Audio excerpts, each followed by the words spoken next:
I personally am over the moon and the sun and the stars to be back with you guys. And I just want to shout out to this beautiful team. Many of you know I've been sick the past 3 weeks. I did not, thankfully, have COVID. I did go through everything they put you through with that. So just so happy to be here, excited, and hopefully you guys look safe. So while everybody's jumping on, again, you can see the whole team is here. We are so excited to have Nancy with us, and Joanna, and Diane, and Emily. And I know you guys have been moving right along. And again, if you've missed anything, all of the town halls are on our YouTube channel. But today we have a really special treat. Our own Diane Sears is going to walk us. Are we supposed to be on video too? Oh, no. So for all of you, if this is your first time joining us, this is a little bit of a different format. So that in the town hall format, you will see us and we won't see you, but use the chat to ask questions at any point. We do monitor the chat. The other thing that we started to do, if you are one of our WBEs, you will be able to find the chat later. We keep those notes and we are putting those out for everybody. So we know there's into the chat and we will make sure to answer those. So with that, we are actually going to kick off our call today with Diane Sears, who's going to give us some tips, media tips, right, Diane? That's right. Hi, everybody. I wanted to give a shout out to Nancy because our fearless leader, Nancy Allen, has asked me to speak about how to get media coverage during a crisis. And Nancy, do you want to talk about why that's so important to our members? Yes, absolutely. And so at this point, because of everything that is going on, reporters are actually looking for interesting stories to share, right? And you as a WBE have interesting stories to share, and Diane is going to give you some tips on how to get noticed, what to propose, what not to propose, how to approach the whole concept of media coverage. And I think it'll be some really great information for you. So take some notes, and if you don't have pen and paper right now, remember that we're going to put this up on our YouTube channel, so you'll be able to hear some more information or hear it again. All right. So thanks, Nancy, and thanks, Stephanie. I put together a tip sheet, so if anybody's interested in having that afterwards, I'm happy to send it to you. But let's talk about how to get media coverage during a crisis like this one. So for starters, let me tell you that I've been a reporter pretty much since I popped out of the womb, but as most of you who know me know. But I've been doing reporting as for a living for a long time. I've been a journalist for a long time, about 30 years. And I've been with newspapers, magazines, you name it. So some of this comes from the receiving side. I know how I like to receive news tips. And there are some people out there who are really, really good at doing this. So some of this information comes from that experience of me hearing from them. And then other things are things that I've read over the years and started compiling. And I couldn't put all of the tips in just a one-page double-sided sheet for you, but I wanted to kind of hit the highlights with you today. So let's start off first. Number one, what is your big headline? What is it that you're trying to convey? News editors are going to want to know why they should cover your story, and just as importantly, why now? So what is it that you're proposing they cover? You know, just because you are a cool person with a cool business, that doesn't mean that they should drop everything and come and cover that. So what is it that you're trying to convey? And I say, what is the big headline? So what is the thing that you are trying to get through? So I want to keep in mind that even during good times, editors and reporters are really busy. So your pitch has to have some kind of immediacy to it. And in the suggestions, I say, is there something your company is doing to help people through this particular crisis? You know, and I know that Emily has her company. She's not on video right now, but her company has shifted, and they went from doing what they've been typically doing to now making masks. And uh, there are some other people who, Lourdes McKeague has done the same kind of thing. She's one of our members. So why should they cover you now? What is it that you're doing? You have to also kind of say what it is that is different about your company or your thing that you're making. So let's use the masks as an example. If you're making masks, they're not necessarily the kind that would be used at the hospital, but they could be used over top of the hospital masks, and then they can be rewashed. They can be washed and reused, or they're made of a certain kind of material that rejects germs, or something that the media would want to hear. The second point I want you to consider is how your story can be told. So, you hear about press releases all the time, and it's not absolutely essential that you have a press release.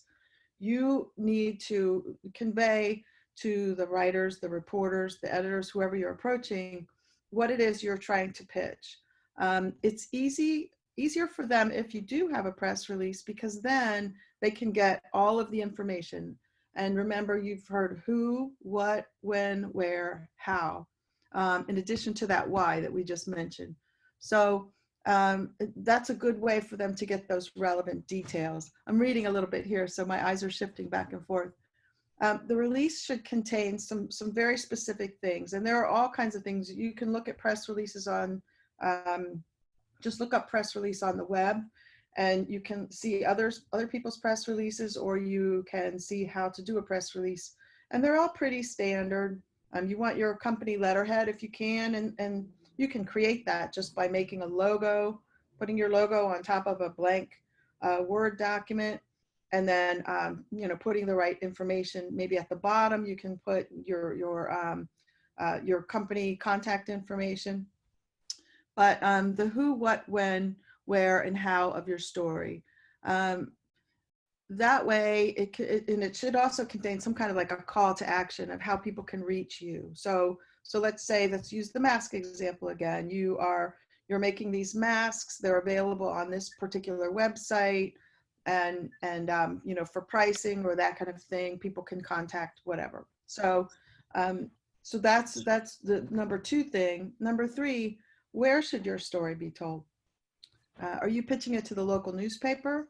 Are you pitching it to the local business journal, or a TV station, a radio station? Which medium is going to be the best for your particular pitch? It also might be that you're pitching to an online, a blog or an online magazine. So do some homework there and figure out where you'd like to see your story appear.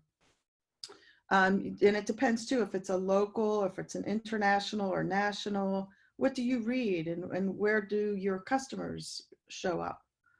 One of the suggestions I had is to also be aware of the deadlines of the media you're pitching. So you don't want to necessarily pitch something that's for the 6 o'clock news at 5:30, because they're working all day to put that together. So if you want to be on the noon news or the 6 o'clock news, you're going to have to pitch it pretty early in the day so that they can get everything together and figure out how to get a camera crew and those kinds of things. The next thing we want to consider is who should tell your story. So if you can identify a specific journalist or a team of journalists, that will make it actually easier. That way you're not just plopping it in the editor's lap and letting the editor decide who to send it out to. So one of the tips I have is that if you can find something else that person wrote or covered on TV or covered in a blog or that kind of thing recently, send an email and say, I read or saw your recent report on fill in the blank, and I thought that this would make a good follow-up story to that. Then let's look at how your story can be presented. So television stations are looking for good visuals to go along with whatever they cover. So newspapers and magazines, they're also looking for visuals, and those kinds of visuals are very different. So TVs will be wanting video. you don't have to send them video. But if you send them pictures and say, here are the pieces of things let's use the masks as an example. Here's a picture of the masks I'm creating. So then they have that in their head. They understand, okay, this is what they look like. They do look valid. Here's a picture of my assembly line making these things. Those kinds of things. The visuals are really, really important. And even if they're just snapped on your phone and you've sent them along, you can say, I realize these aren't, for your publication, but I thought you might want to see. Then how can your story be pitched? That's the next question. Once you have the materials together and you know who you're approaching, the way I like to receive the pitches is in a conversational email. So this is not something real formal, dear madam or sir. People just send things and they say, hey, Diane, I think I have a good story for you. Here's something that I'm working on. I think it's important right now because, and I've enclosed a press release to give you the details, but in general, here's what you need to know. And then I've also enclosed some photographs for you so you can see what I'm talking about. And I'm available all day or all this week and anytime. And here's my cell phone number. Please give me a call. This can come from your PR person, your marketing person. It can come from you as the CEO. It doesn't really matter so much who it comes from as what it is that you're pitching and approaching. But I say, please make the emails brief. Make that kind of brief so they don't have to read through 6 or 7 or 8 paragraphs. Just a conversational, brief pitch, and then don't make it complicated. Don't put all the details in there and then have them again in the press release. Just give the highlight, this is something I thought you might be interested in. Here's why, and then enclose the press release. And then here's the last point I want to make, and this is really, really key, is how can you follow up? This is so key. People are super busy, especially during a crisis. All of these media people, they have so many things to do, so many things to cover. So you don't want to be a pain. You don't want to keep nudging them. And under no circumstances do you want to nag them and say, well, I sent you an email 2 days ago and you haven't responded, and how rude is that? Or, don't say anything about them being rude, because it's probably not all about you. They might have somebody at home who's sick. They might have 12 stories they have to do in a 12-hour period. You have no idea why they're not responding. It might not be because you're sending them junk, or it could be. So you want to make sure that you don't take it personally. And one of the things I've found is really effective is to send a follow-up, add some more information. So say, hey, by the way, we've been making these things, but now we're also making this. We've added this to our assembly line. Or since I emailed you and sent you the press releases, we've sold 2,000 of these things already, and that shows that there's a real need for it in the community. Or since I wrote you last, we have partnered with the Boys and Girls Clubs, and now this is something that we're doing. So add some information, and then say, for your convenience, I've attached the press release again, and I just wanted to share this great news with you, and I hope you're having a great day. Leave it at that, keep it real positive, and that makes you somebody that they want to hear from, because now they're getting good news, and they're happy when they hear from you, instead of, why didn't you respond to my press release on Tuesday? So those were my tips. I'm sure you guys have questions. So I'm going to open it up and see if there's anyone in the chat who has a question. So while you do that, Diane, let me ask you, what's the best way to build a relationship before a crisis? That's a really, really good point. Again, conversational. So send reporters once in a while, just send a note saying, hey, I really like that article you wrote on such and such, or the TV story you did on such and such. I'm in a similar business, and I know that that it's that this was a really good story and you did a good thing for the community. Try to find a way to talk to them about something that's important to them, that's real. And people don't know this, but most of the time reporters don't hear anything at all from the public. And that's a good thing, because they know that no news is good news. You know, they only hear if they have a mistake, which, if, you know, most reporters don't make mistakes, that many. And or if it's something that is so incendiary, you know, that's something that just made people angry or whatever, then they'll hear from them. But if you can just share, you know, good news and say, hey, great job on that, that helps you develop a relationship long before it's needed. And people really do like to hear from you, even if they don't respond and say thank you. You know, you've put that out there, and you just keep trying. I've had some really good PR people over the years approach me, and there was one who I come to think of her, every time I think of a really good PR person, every single time she sent me an idea, it was always a really good idea. And I almost always picked up these stories. And they were not always about her company or the company she worked for, which I thought was interesting.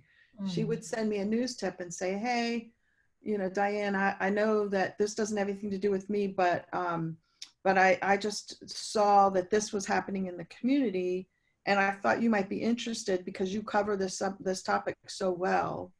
And you know, I looked up and I found out who to contact, and, you know, good luck on that. Wow. You know, she was helping me with my job. So I always looked forward to getting her emails, because I knew that whatever I got from her was going to be meaty and important. So guess what? She works for the mayor now. Wow. Yeah, that's pretty cool. What topic did you cover typically? I covered the workplace beat at the Orlando Sentinel. I covered all of West Orange. So anything that is in Orange County that's west of the city of Orlando. So that's all kinds of coverage area. I covered the legislature, Florida legislature, for a brief time. And then for Florida Trend magazine, I covered tourism, healthcare, and all of Central Florida, any Central Florida business. Wow. So yeah, and no matter, you know, throughout my reporting, she was always sending me stuff. So yeah. Diane, I have a question. Can you give some tips for putting together an effective press release? I can. So you know, it's a good question, because you're gonna read, keep it to one page. It should only be one page on the front and all that stuff.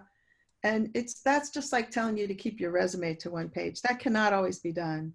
Let's say you're doing something and you have 3 owners that you want to quote, or that kind of thing. You're not going to be able to get that on one page. So throw that out the window. But I would try to do at least one page front and back.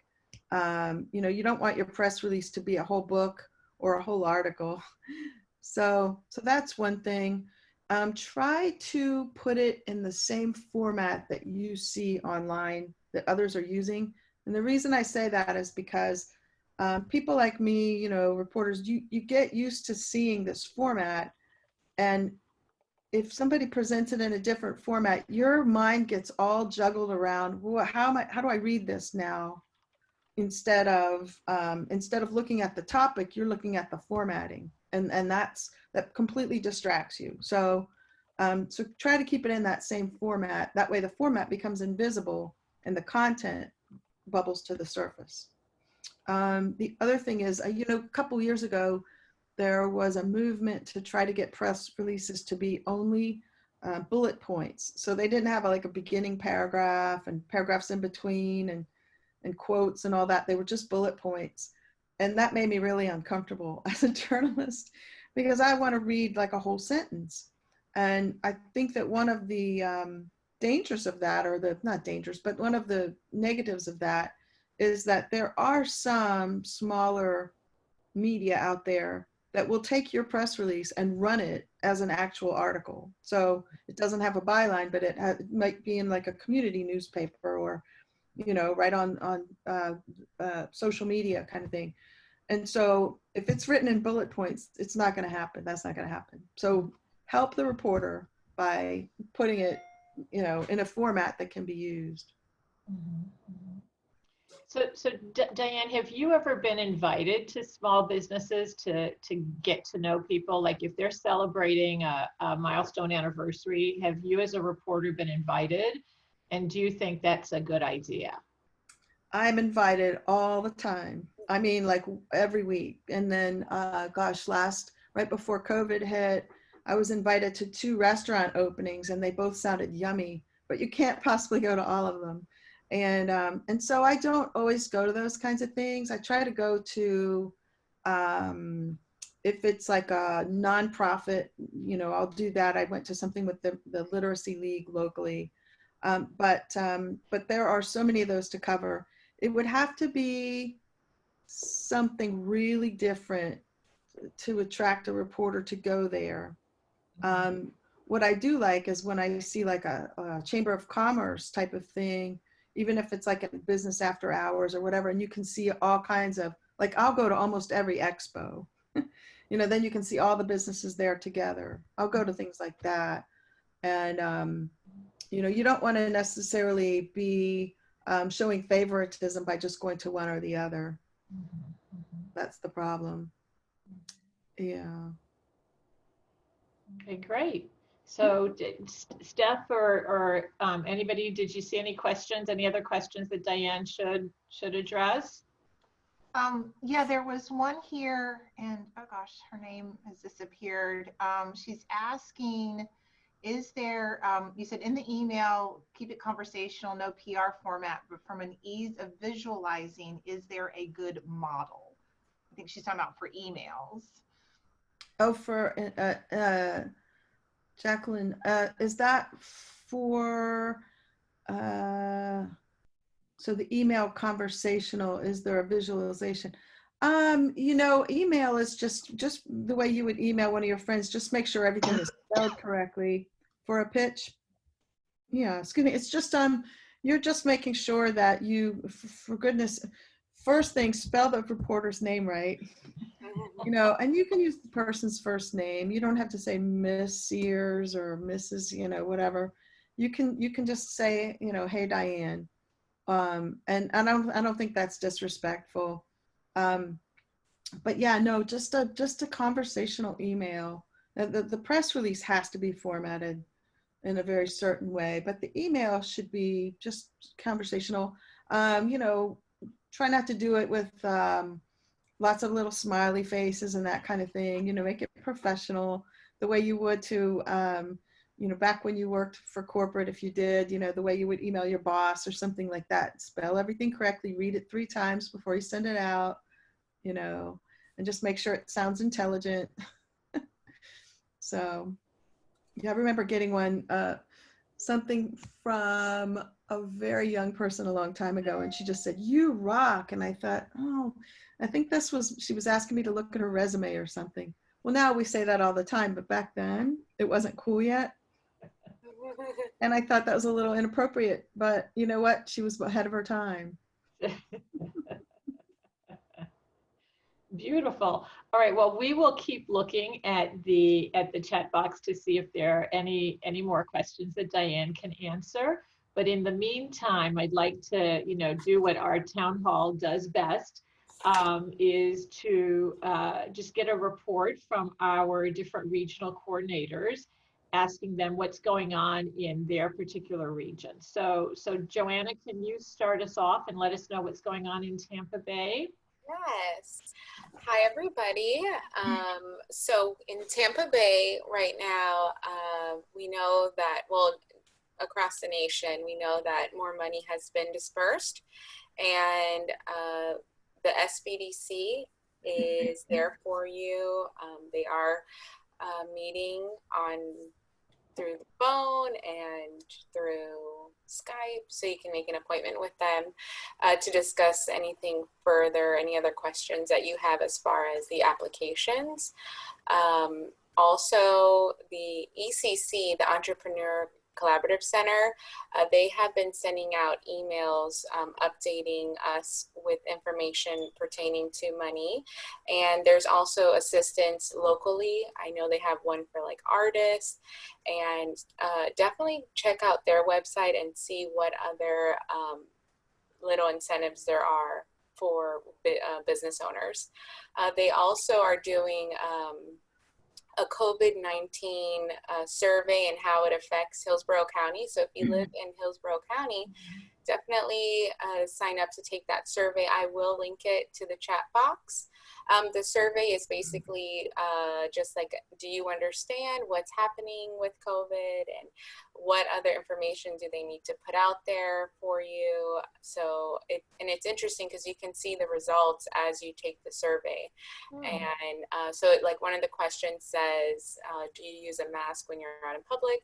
And so you can answer it and then see the percentage of people that are doing it and aren't. And so it's very entertaining survey to do and helpful. So I would definitely recommend taking that. And then also the Working Women of Tampa Bay, Jessica Ravelli is the founder, and she is putting on workshops online, and we actually have one on Friday that we're doing if you're interested in learning more about the benefits of certification.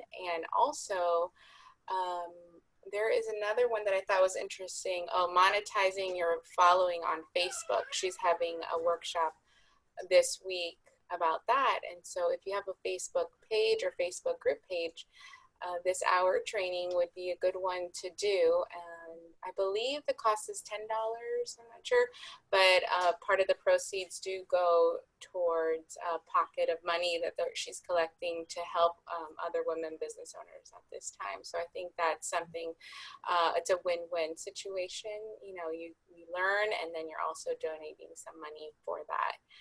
And that is pretty much it. Oh, the SBA, they are doing COVID-19 webinars. The SBA South Florida District Office, they're hosting a lot of webinars to give you the latest information on what's happening with the money. And they have calls, like here are examples of the times, like Mondays from 9 to 11, but then they do it from 1 to 3.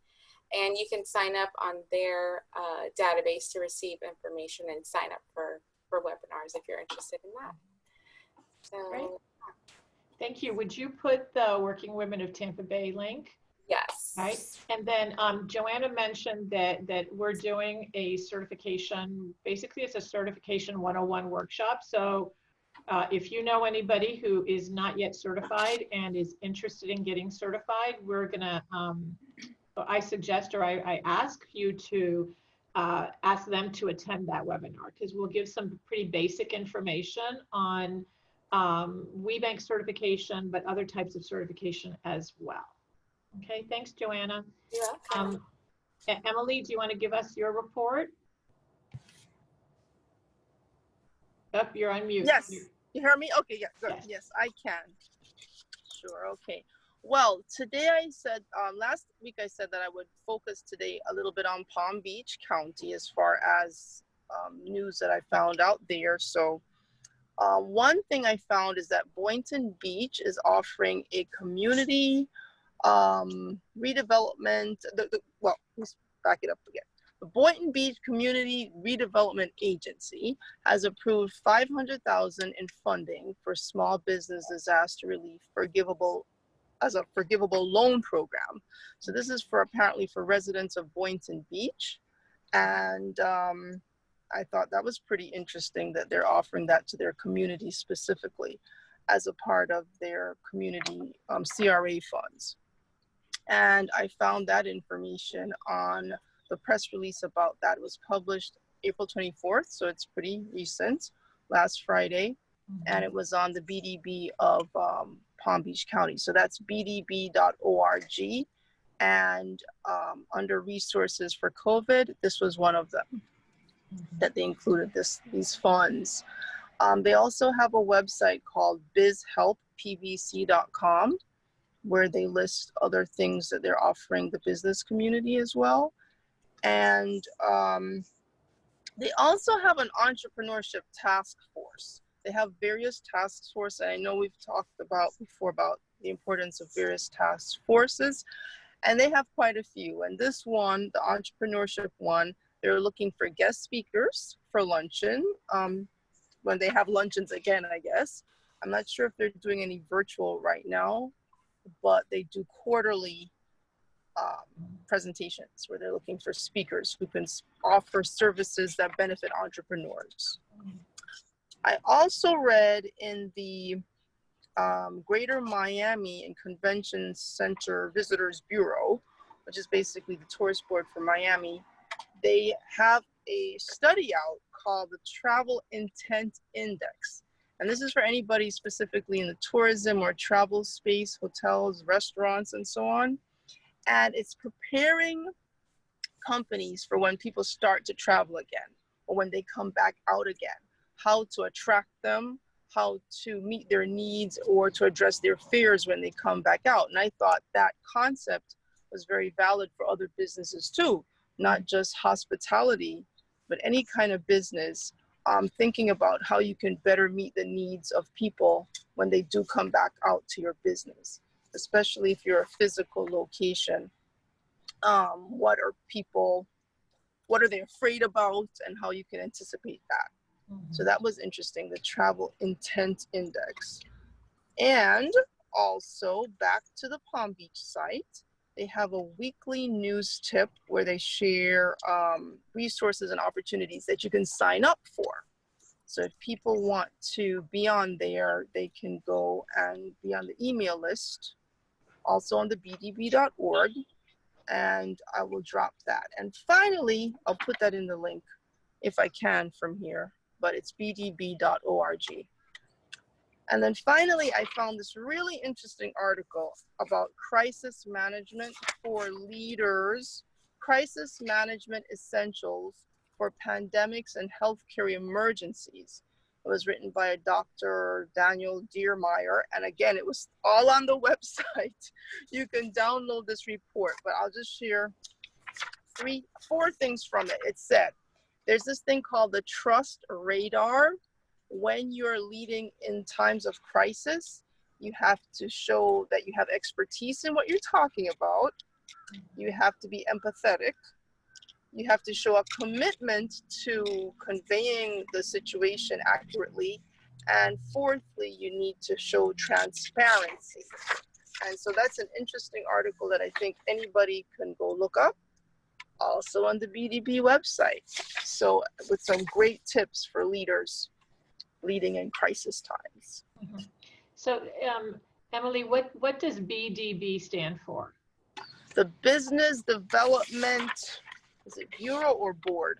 Okay. I think it is Board, Business Development Board of Palm Beach County, bdb.org. Okay, so thank you for sharing that. I am going to just assume that all counties have some kind of a business development board. So if anybody is interested in getting some information, just as Emily has shared about Palm Beach County, check out your local business development board for information. And I also just want to point out the Travel Intent Index survey that you sent out. I think it's a fabulous idea for business owners to send something similar to their current clients. You know, what is it that we can do once everything is back? What is it that we can do for you, right? In anticipation of business coming in, and also just as a way to reach out to people now, right? SurveyMonkey is really easy to use.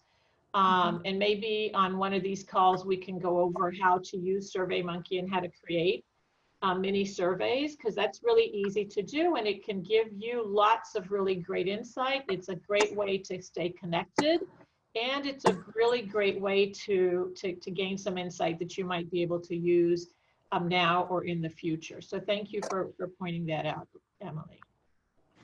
Okay, Diane, you want to go ahead and give us a quick update? Yes, no big changes from last week, but just in case they weren't on last week, Our Economic Development Commission is combined with our Chamber of Commerce here in Orlando. And so it's called the Orlando Economic Partnership. And they have been doing periodic surveys of businesses to figure out what it is that our businesses are facing. And they're going to start releasing that data. They've been putting that data together. So I believe they just completed the second of 4 surveys. Don't quote me on that, but so they're doing that, and I think that's a really cool thing. We have something here called the National Entrepreneur Center, which is a central hub for 13 partner organizations that are all about helping small businesses, and they have of course shut their doors and they're all working remotely.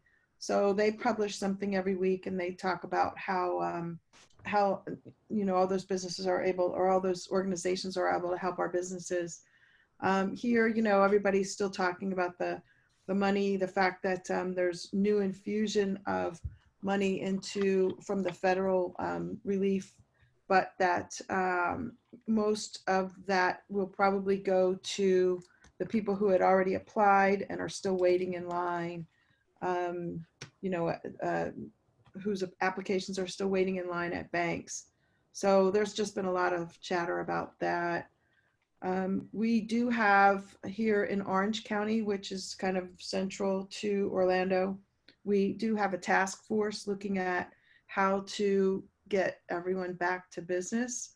And I know that there's a statewide task force now, and one of our local people has just been named to that national or the statewide task force. And the governor was here in town over the weekend at one of our hospitals, kind of updating people on what's happening, but he didn't really have any updates on when we're going to open or anything. So we don't really know anything much more, but everyone's just staying in touch. One thing I wanted to follow on to what Emily was saying about, reading up on articles. Some of the articles I was reading over the weekend were about how it's going to be so different now to go back to work. And anybody who works in a big building, you're going to see things like elevators where you don't have to actually touch the button. You're also going to see things like if you go into a basketball arena, you'll see things like automatic temperature taking.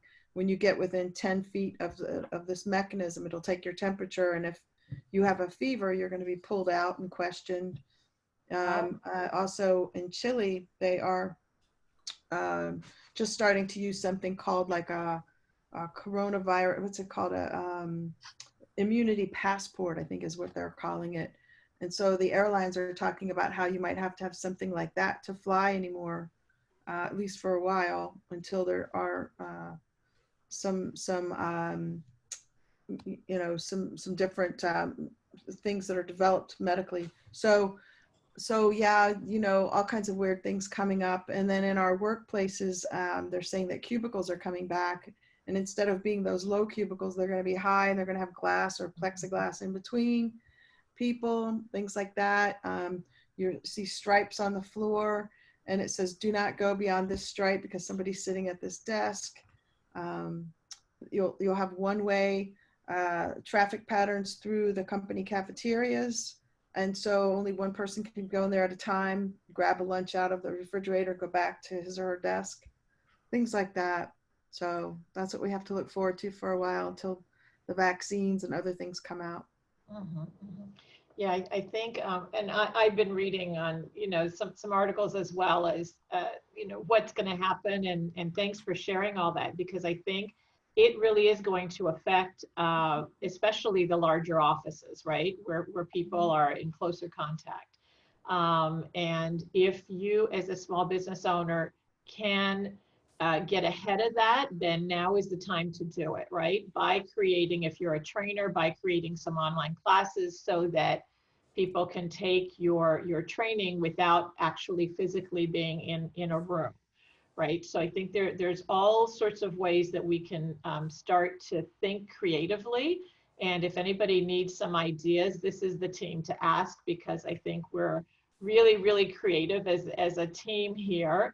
And I think all of us, that's what we love best about what we do, is interacting with our members and, you know, kind of getting the creative juices flowing. So count on us and call on us, please. All right. And finally, Steph, can you give us, we want to welcome Steph back. She's been kind of under the weather, but she's back with us, thankfully. So Steph, let us know what's going on in North Florida. Yes, so I am, hold on, I think, let's see, yeah, I'm so excited to be back with you guys and to have a chance to kind of fill you in. So actually, I'm going to jump in, Nancy, with what you were just saying there about some of the just amazing things. One of the things when you are sick and told to lay in bed and not do anything is you get a little bit of time to catch up on social media and everything. And so I have just seen some of the most amazing creativity, not only from our members, but others, but some of the things that I've seen just up here in North Florida that I wanted to mention, and I will make sure is, if you are in Facebook, definitely go and do searches for networking in your county, networking in your city. There are some amazing groups. And one of the things, Totally St. Augustine, if you have a chance to go over there and check it out, they have created some boxes that are packaged products from all over different companies here in North Florida for Mother's Day and graduation gifts and all these things featuring products. And so just a really great creative way of these boxes and subscriptions that are so popular, but businesses here getting together, collaborating, so that you've got the Kookaburra coffee, you've got the Campbell shop, you've got sweets from the chocolate shop. So just such an amazing, innovative thing. I was just so impressed to see that. Another thing I wanted to suggest, and this kind of goes along with some of the stuff that Diane was talking about with media, and again, Nancy, some things, is consider this as a great opportunity to continue to build your relationship with your audience. There is a photographer, she's actually Nancy and I's photographer, April Peebles. She has, right now, photographers can't work. They are not essential.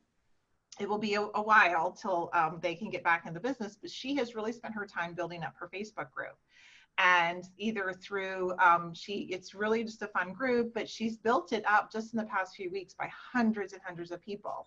And what she is doing there is building this raving group of fans that will want her services when she opens back up, right? So it's brilliant what she's been doing.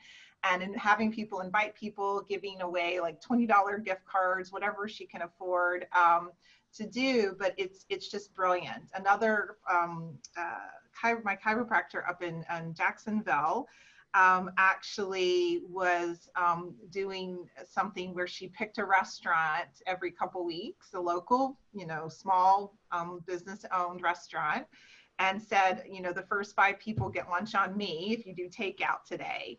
And again, talk about getting raving fans, supporting a local business, and people that then want to come and use her for her services when she can.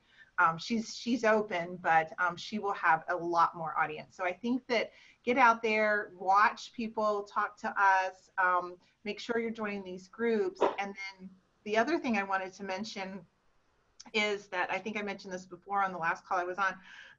Both of the chambers up here, St. John's and the Jacksonville Chamber, are doing videos and that are conversational, and they're everything from their tips about the loans to other resources going on. And the other thing that they're doing that I thought was phenomenal was getting chamber members involved. So we've had a couple coaches give tips, and so again, this is a great time to reach out to your chamber, let them know what service you offer, how a webinar with you on it could maybe help the chamber audience during this time, and it would be a great way to get featured as your business.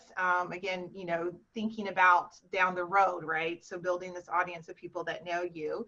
And I think you could definitely use some of the tips, Diane said about showcasing, your services and all of how it can apply during this time that we're in. But then also watch their videos. Both of them have been doing these videos, and they are tremendous. I've gotten a chance to watch a few of them, and the information is just so great on the tips on how to apply for the loans, and where the resources are in our community up here in North Florida. I'm sure some of the other chambers are too, but I love the fact that they're videos because you can go back and watch them at any time.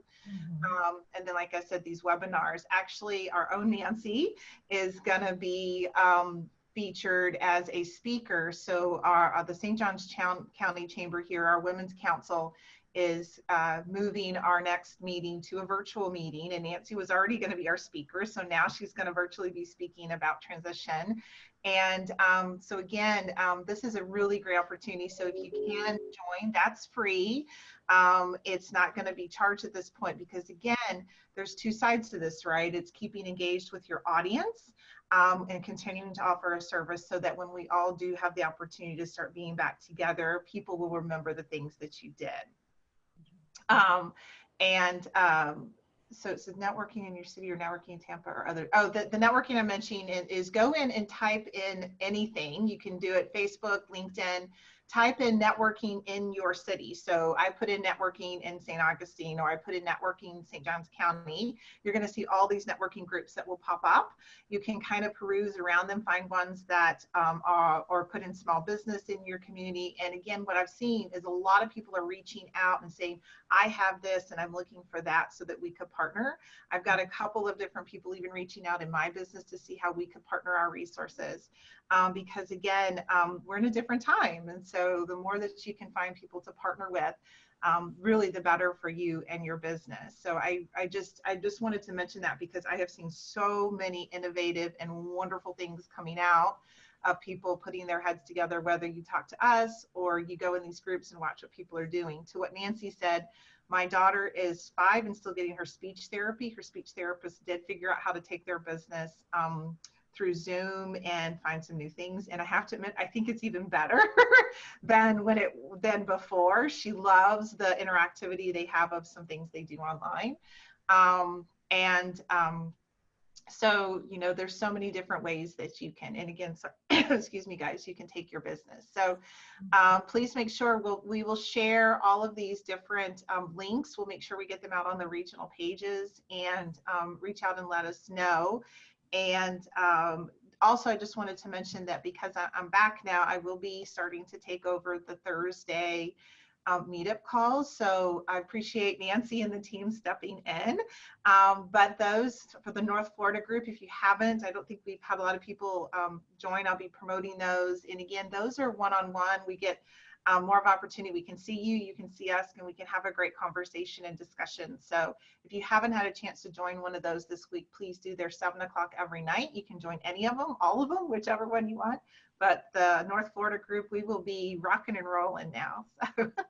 Great. Yeah, and I wanted to add to Delinda's question too. I don't know if Delinda, you're part of the South Tampa Chamber of Business, the Commerce in South Tampa.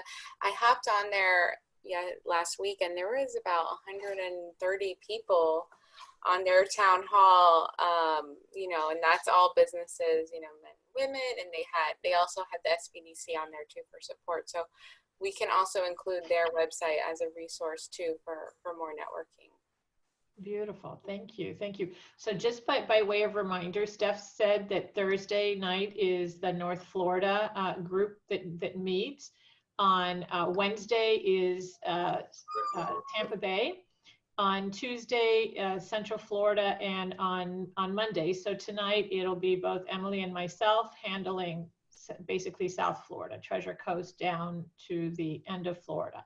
So, and those are really great calls because it's small groups, and we run it kind of like a mastermind. So everybody gets a chance to just do a check-in, let us know what they're doing, anything that they have challenges or ideas or want some ideas about.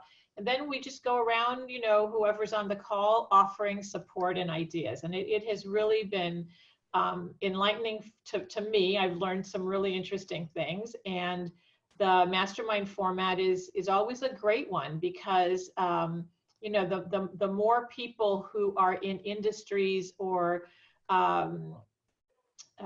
categories different than you who can give you some ideas, the better, because it's always nice to hear, you know, a completely different perspective.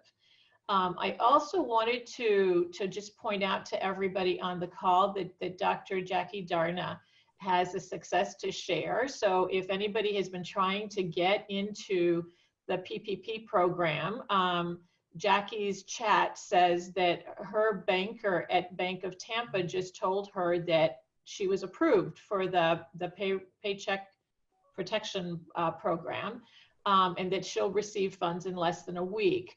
And she's suggesting, which is a really good idea, go to a smaller bank. Originally, when this program was set up, you had to go to the bank where you have your business banking relationship.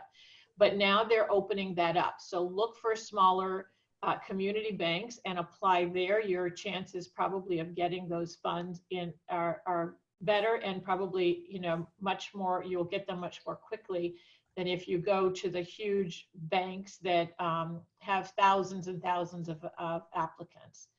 So thank you, Jackie, for sharing that. All right, so did any of you see any other questions? May I say something about Go for the Greens as well? Oh, yes, absolutely. I was going to get to that next. Oh, okay. Okay, good. Well, so Go for the Greens is a nonprofit that also helps women business owners and is a great partner with WBEC Florida. And last week we had Nancy as our speaker on there. It was, we've been doing, Go for the Greens has been doing webinars every Wednesday at 2 p.m. from 2 to 3. And if anyone needs an invitation, just let me know. It's open to all business owners, all small business owners. And this is all about keeping commerce going. And we've been doing sessions on matchmakers, basically, with corporations and government agencies. So the first one we did was with UPS. The second one we did was with Moffitt Cancer Center, which happens to be in Tampa, but this was a national thing. And the third one was with Nancy Allen, and she talked about how to beef up your capability statements. So Nancy, we've gotten rave reviews about this. Oh, good. And I understand that the video is going to be posted today. So it's going to be on the YouTube channel for Go for the Greens, and then we will actually have it, give it over to Stephanie to post it on the WBEC Florida channel as well. So it was really a great presentation on how to make your capability statement better. And that's a really good thing to do now while we're kind of in a little bit different mode. You might want to pivot and change your capability statements if you already have one. Mm-hmm. Then the next session is this Wednesday. It's all about government contracting. So it's with a company called Kaman, K-A-M-A-N Industries. And as I understand it, they make the triggers for bombs, but they also, that's definitely in military defense, but they also need all kinds of other things, just like everyone else we're hearing. Everyone still needs paper clips and those kinds of things to get along in their world. And then the week after that will be with Duke Energy, used to be Progress Energy, with Duke Energy. So we have some great things lined up. We're trying to record them every time. This is all free, just like our town hall forums right here. Go for the Greens are all free. And then we're also doing some matchmaking on the back end of those. So stay tuned. We'll keep letting you know what's going on. Mm-hmm. Yeah, so the WBEC Florida and Go for the Greens have a long standing partnership, and we're always happy to promote everything that Go for the Greens does. And even if you're not interested in defense contracting, or you're not interested in what Kaman does, I still suggest that you attend the meeting, because there are so many people attending these meetings, and the information that can get shared in the chats during these Zoom calls is really invaluable, right? And I've seen some people are sharing information, and you're welcome to do that at any point, right? Within the chat, share information of what you need, what you have to offer. And that's how you can build really great relationships. And the presenters look at those chats, right? So maybe something you can create a strategic alliance. I mean, it's always as far as I'm concerned, it's always good to learn, right? I love taking, getting information, taking webinars, and seeing how can I connect the dots. And we always talk about how important it is for you to be a resource, right? So these are ways you can get to be resources. The more knowledge you have, the more you can share, and the more connections you can make. So I really encourage that you attend the Go for the Greens webinars. Okay, anything else that we should highlight? Let's see. Okay, well then it's almost 2 o'clock, so I will declare this session closed for today. And thank you so much for participating. And we hope to see you next week, same time, same place, for our town hall meeting where we'll have more updates for you. And then don't forget the 7 p.m. Monday through Thursday. So again, tonight, Monday night, Emily and I will be talking about everything from the Treasure Coast down to the Keys.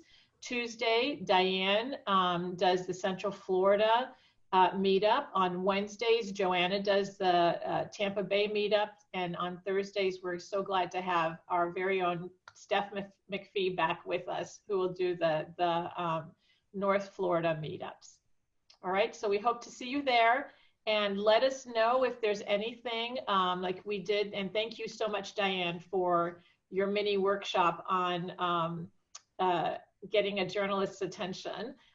If there's anything that you all would like for us to do a mini workshop on, please let us know. And either one of us will do it, or we'll get some kind of an expert to come in and do a mini training for you. Mm-hmm. All right, we are here to help. And together we're gonna just get through this and be stronger on the other side of it. So thank you very much for participating, and we wish to see you very soon. Thank you. Goodbye. Thanks, everyone. Bye.